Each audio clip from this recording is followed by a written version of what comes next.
And so basically, we're going to talk about 5 keys to maximizing your profit in the sale of your company. I actually had a top 10 list, and Sana said, no, it has to be no more than 5 minutes, so I turned it down to the 5. So that's where we are. And the first point is only 2 things are certain in life, death and taxes. And does everyone know who said that?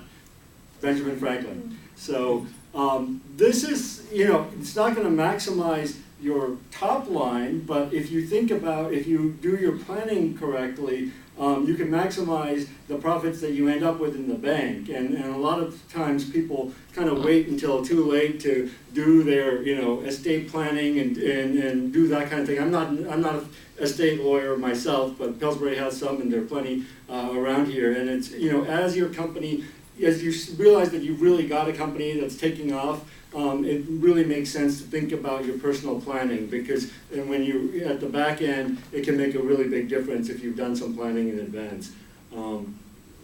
Other thing, the devil is in the details, and by this I'm talking about the way the M&A process takes place. You're going to get into early stage diligence with the buyer, and they're going to, you're going to agree at a high level on a price, and then they're going to give you a letter of intent, which is going to be non-binding, except for one binding thing, which is going to be the no-shop, which says for a certain period of time, usually 90 days, 120 days, you're not going to be able to shop the company to anyone else. You're going to have to give them a chance to finish the deal. So at that point, they're going to say, well, we'll work out the details later. We're agreed on price, and let's just get this signed and move on. Well, you have the most leverage at that pre-LOI signing stage, because you're not yet locked up. Once you sign that thing, you're locked up. So you really need to, that's the time. Don't wait till you sign it. That's when you get that first LOI. That's when you need to take that to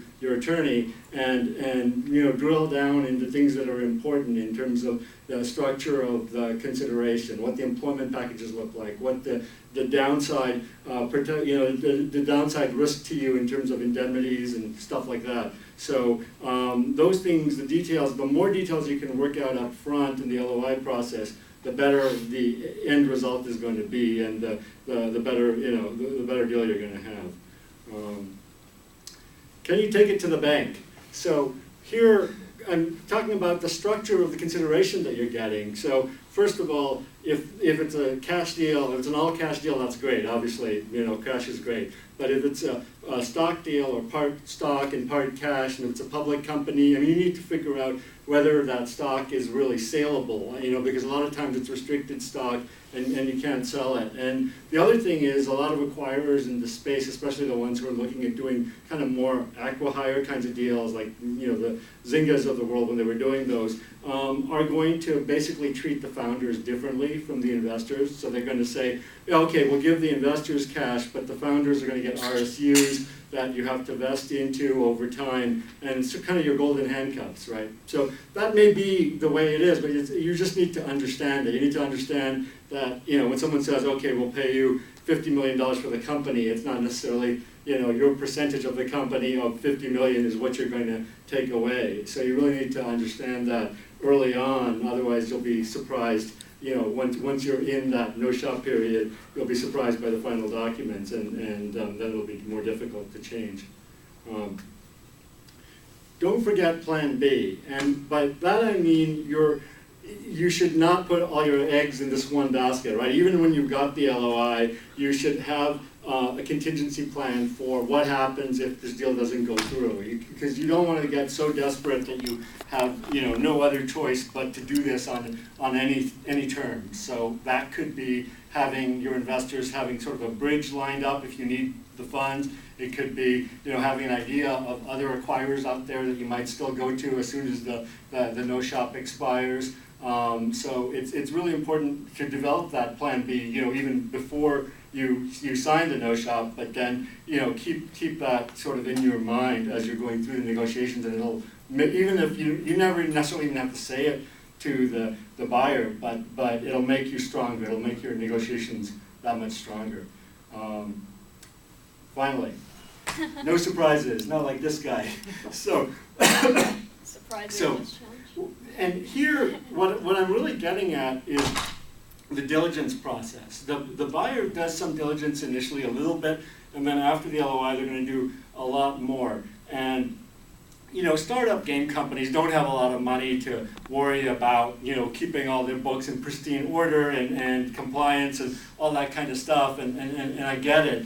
But when you get to this point in the game, it's really important to you know, show your best side to the acquirer. So you can't, the thing not to do is just to take 5 years worth of stuff, of papers and everything that you've accumulated in the back office and dump it up on the data room and tell the acquirer, yeah, you guys go look at it and tell us if you have any questions, because that'll be a disaster. What'll happen is they'll come back with their lawyers will come back with, you know, lots of issues, lots of risk factors, lots of gaps. You'll spend, you know, too much time having to explain those things, having to fix things in front of them, and meantime the price is going to go down, the escrow amount is going to go up, and the indemnity caps are going to go up, because they're going to say, oh, this is a lot messier than we expected. So the thing to do is to, again, involve your lawyers in cleaning that up. I mean, you're not going to have necessarily involve them all along the way, but at least cleaning up before you open to outside diligence, so we can get in there, look at